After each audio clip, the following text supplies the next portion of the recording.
I'm gonna show you how to make, hands down, my favorite Vietnamese dish, Bánh Xèo. It's a simple, savory crepe that's light and delicious and crispy. What's up guys, it's Jet Tila here, and this is Ready Jet Cook, where I show you how to make my favorite Asian dishes from pantry to plate.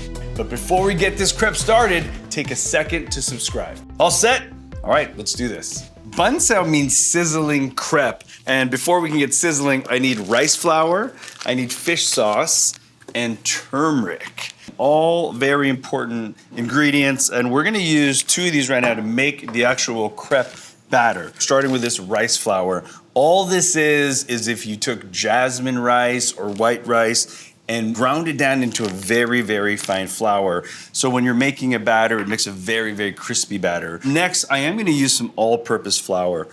To give it really great color, we're using turmeric. It's considered one of the world's superfoods, but when you dry it and powderize it, it creates this gorgeous kind of mustardy saffron color. Next, a little bit of cornstarch. So this crepe is gonna be nice and kind of spongy, but also crispy on the edges. Little bit of kosher salt. And these are my dries, and I like to get them all together before we start adding the liquids. Okay, so the wets, very simple. Good amount of coconut milk. And then finally, to give some bubbles and some flavor, I'm just putting a beer in there. Don't do that at home. That's a trained professional move. Look how beautiful that batter is. That is so gorgeous. Working this together until I get something thinner than an American pancake batter, but thicker than a French crepe batter. All right, because the flour molecules have to hydrate, I'm gonna set this aside for 15 to 30 minutes. So one of the hallmarks of Bánh Xèo is the crepe must have pork in it, and if you're feeling really lucky, a little bit of shrimp in it too. Pork belly traditionally is a really tough cut of pork. I'm gonna show you a great way to make this pork very tender very quickly. I like to buy it with the skin off because I can tenderize this pork belly, but the skin is so tough that even with my baking soda trick and boiling, the skin's still gonna be a little tough. So make sure to grab that pork belly that has no skin. So the pork belly sliced, I take some water, I bring it up to a boil, and I'm just gonna add baking soda. Baking soda coats this pork. It doesn't allow the muscle fibers to bond together, right? It actually keeps them apart. I'm gonna let this pork boil for about 10 to 15 minutes. All right, so I'm gonna show you how to make nuoc chum. It is that beautifully sweet and tangy, spicy dipping sauce that's used for just about all Vietnamese dishes, like egg rolls, spring rolls, and it's really, really simple to make. So let me do the liquid portion first. I'm gonna whisk together sugar, lime juice, water, rice vinegar. So I'm just building that 5 flavor, hot, sour, salty, sweet, savory type of flavor profile. Vietnamese fish sauce. So this sauce is called nuoc chum. Fish sauce by itself is called nuoc mam. I think it's always fun to learn all the terms in the language of the cuisine you're cooking. And now we're gonna add chilies and garlic to actually pop this nuoc chum even more. For garlic, I'm just laying my knife flat, pounding it flat, both cloves, and I'm just giving it a nice tight mince. Thai chilies or bird's eye chilies, I've got 1 to 2 are gonna be plenty hot, so you will be tasting and feeling the spice on this chili. So I'm just gonna float that right into there as well. And then I like to kind of add a little bit of mouth feel, some texture, and I'm gonna be doing carrots and daikon radish. And the way I like to julienne is to square off the carrot on 2 sides. I don't really need to peel it. And then I'm just gonna slice very thin tiles, like 1/8 to 1/4 inch tiles, and then lay those on top of each other, slice very thin juliennes. So a little bit of the carrots in there. And then daikon, same thing. Daikon is a big, long radish. I'm just gonna take about a 2-inch section and then find my nice thin tiles. Nice thin slices now. All right, let's stir this together, take a taste. It's got a really nice sweetness to it. It's backed up by a good amount of salt. And just that kind of earthiness of the garlic is awesome. And I like to cut scallions in half line up those halves, and I'm just gonna do straight sliced scallions. Let's put that on the plate. This is how I like to cut an onion. I square off the top, and I just cut the root end off the bottom. I go North Pole to South Pole, and that's when I peel.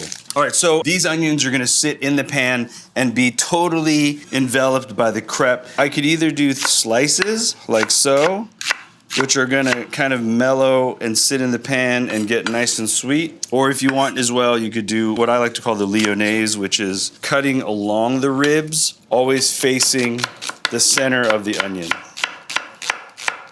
So that'll go into there.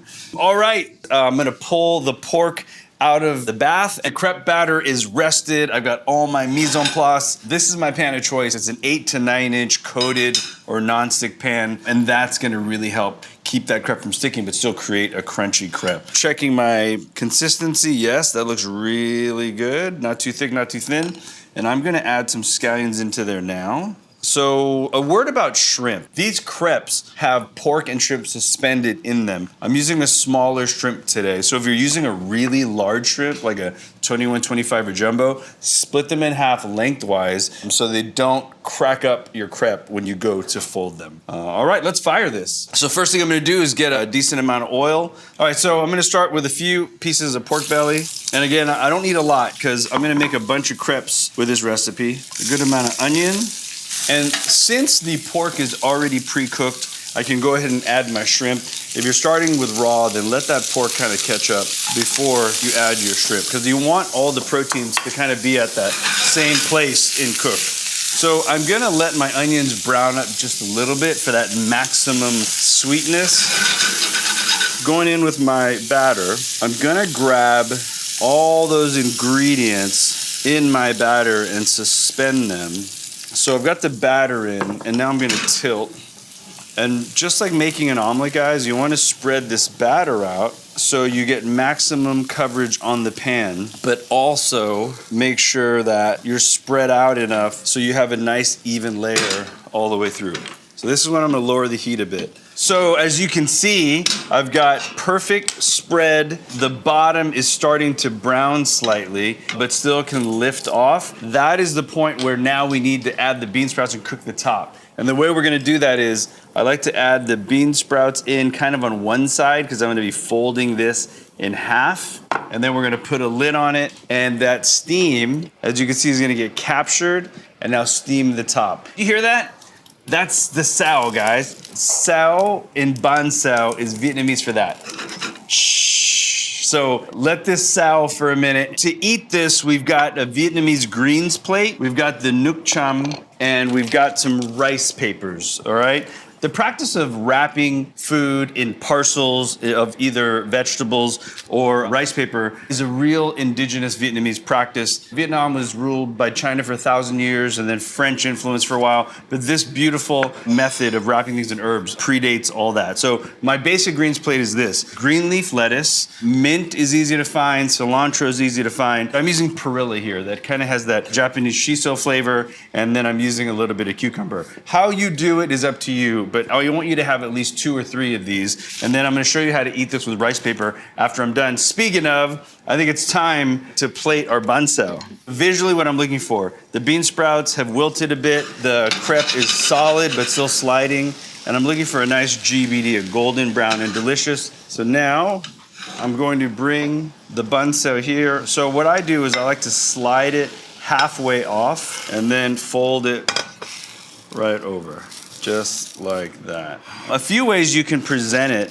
You could either send it thusly on a plate, but if you want to decorate and put the greens plate next to it, I think it's a really nice touch. In Vietnam on the streets, you really see these bánh xèo vendors having like 10, 12 pans all going at the same time. It's pretty amazing. Certain parts of Vietnam eat it with a rice paper, but it's totally up to you. You could just use veggies. But I soak the rice papers in warm water until I feel them just start folding over on themselves. I'll drain and let them carry over on my cutting board. That means I'm gonna let them finish hydrating here. And after about 10 seconds, you're gonna see they're gonna be nice, perfectly sticky, and ready to eat.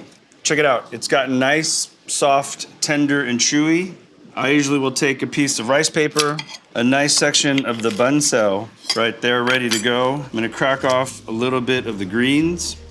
I'm gonna lay the bánh xèo right in the middle there. Fold that over into a nice little package. I'll take the nuoc cham, and if you have your own nuoc cham, you could do the dip, but if you don't want to cross-contaminate, just do a nice little drizzle. Cheers, everybody. The savoriness of the pork and the shrimp married with the crispiness and the cooling of the bean sprouts. And then you've got the herbs, then you've got the crispiness, and then the nuoc cham. This really is an outstanding Vietnamese experience. Guys, I really hope you enjoyed making this with me. Make it at home, take lots of photos, tag us in those photos. Thanks so much for hanging out, and we'll see you next time.